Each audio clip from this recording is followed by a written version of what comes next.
Okay, we have a genuine key. Indian and Indian. Ooh. Think what that cost. And there appears to be a switch hanging over here. Does not match that. This must be for a fork lock. I'm guessing this one goes over here. Oh, look at that. 1, 2 positions. Let's go just one, see what happens.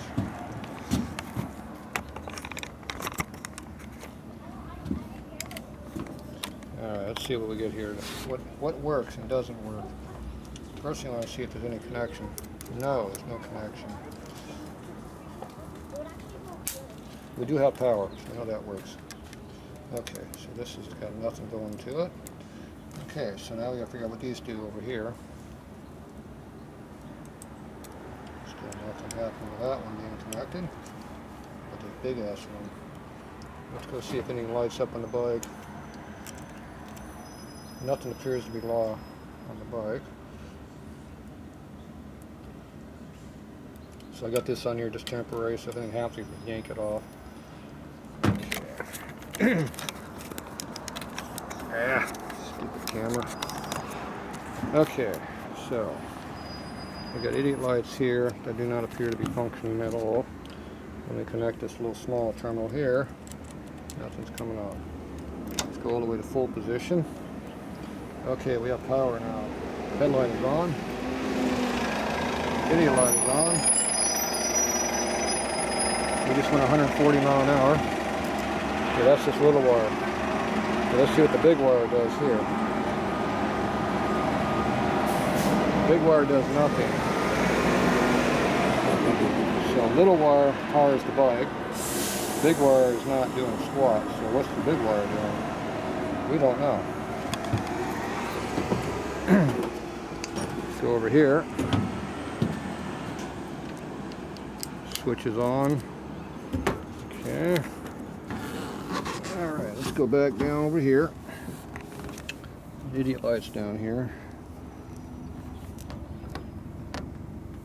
Ignition comes on with a small wire. Check the big wire. Once again, nothing. Okay, so this one does all the work. This one doesn't do anything. So I'm guessing this is the alternator wire, because it's a real big heavy wire. So it probably goes to the alternator. That'd be my guess. And they probably put the circuit breaker in the alternator system so your battery won't charge. Now, how big of a circuit breaker do we take off? This is a 32 amp system.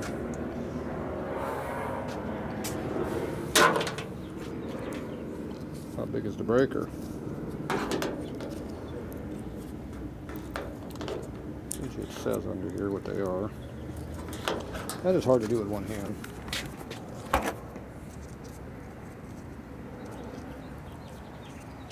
Whenever you see black electrical tape, take it off. You can always see what the problems are when you do that.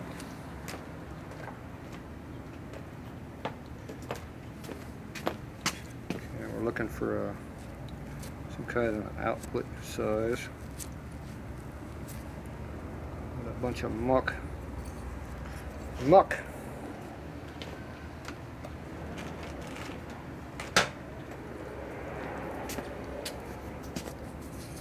Clean muck off. 30 ampere. So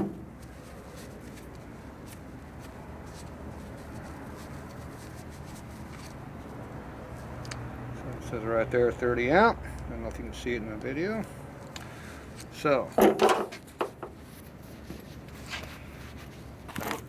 that means when you are charging your alternator at full power at 32 amps, theoretically this should trigger.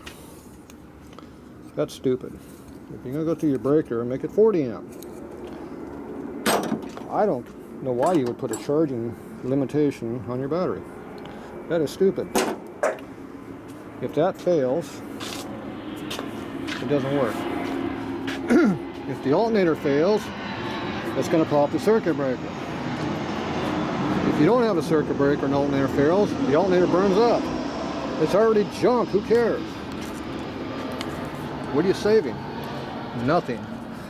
Okay, so these two here are going to have to be connected over to here, like I figured they were going to have to be. I don't like ganging all these terminals onto one spot, but that appears to be how they are doing it. And it appears that the first notch does absolutely nothing on the key switch, which is kind of stupid. But that doesn't surprise me. Alright, so now I'm going to go up here.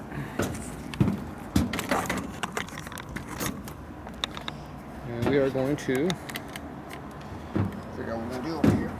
Alright, now we know that one bolt's too damn long. And it was too long by quite a bit. So we're going to go ahead and gang up all of this crap on here.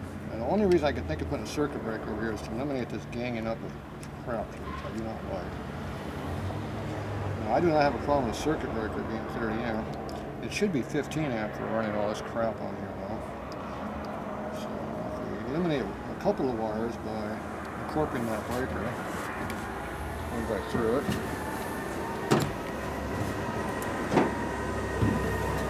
By incorporating this breaker in the system, the only problem is this is a nice short waiting to happen. Not good. So I don't even use it. I don't like it. If it's insulated and not in the way, it'd be one thing, but it's not. It's just gonna, those big ass posts are gonna stick up and hit something and arc and arc and arc. If you take the ground off, the battery will no longer short anything. Good thing. Okay, so we're gonna have to use our long screw. We're gonna go ahead and put a star washer on it, just to make sure that we're act like we're important. We probably should put a washer in here just for the hell of it, to take up some gap, just to make sure we don't bottom out. Okay, then we got all of these over here. Now, I kind of like having the alternator right on top of the starter, and then we have all this other crap on above it. So let me go ahead and stack these. Oh, that does not even fit. Okay, well, that eliminates that problem. So this is made to be on a small post, which means you can't not hook that up to a big post. And that is your alternator wire. Why would you do that? That is so stupid. And it looks like that wire was made that way a long time ago. So I'm guessing Indian had that stupid idea of protecting the alternator from itself. So we need to find a 1/4 inch terminal, probably a 14 gauge wire down here. So fix that. Or we're going to have to incorporate that circuit breaker, which I don't want to do. And they still have this is a 1/4 inch wire. All these are 1/4 inch, so the only thing you're protecting is that one thing, which once again is stupid. So, all right, let me go see if I can find some more stuff. We'll be back. Okay, put the wiring all back together now. I shorten that bolt a little bit, tighten it all up. Big stack of crap there, I don't like. Oh well. Tighten this up so it's all in there. I've still got to make this retaining strap for the battery, but for now it is what it is. And then over here we have ignition. We got time yet, and I haven't checked to see if the starter actually works, but the lights do work. On the second position, obviously. So there we go. All right, so we're gonna do a timing now. Spark plugs out, timing hole plug out, all that good stuff. Up in high gear, make sure it runs up there where it belongs. All the normal stuff we gotta do.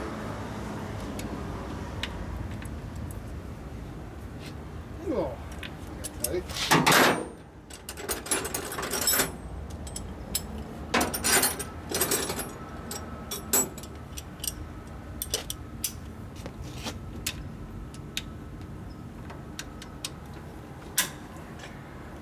Definitely tighter than it needs to be. A bunch of goo on it.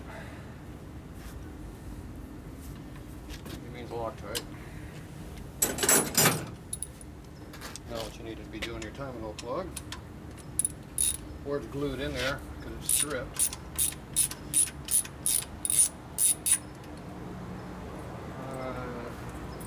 Yeah, that's probably what's going on. It's probably glued in there. It's probably JB welded in.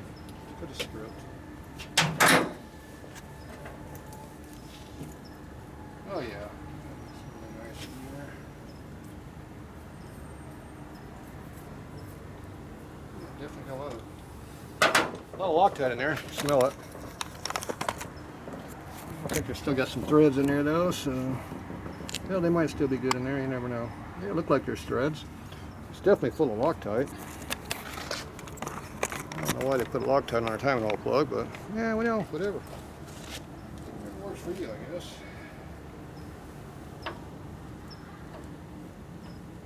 That out a little bit. Okay, I think I'll leave the Loctite out next time, just for the hell of it. Spark plugs out now.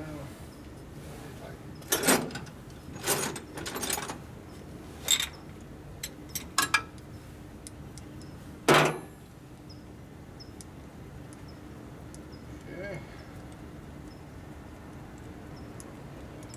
Gotta find a horn for this.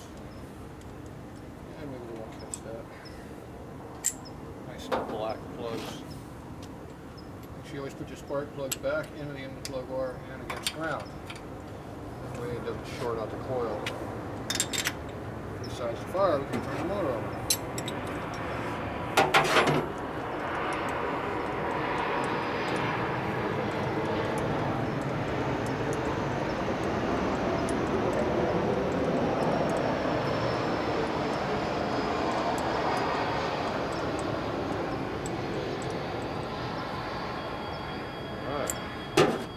Perfect. It's right there. All right. And we'll be back.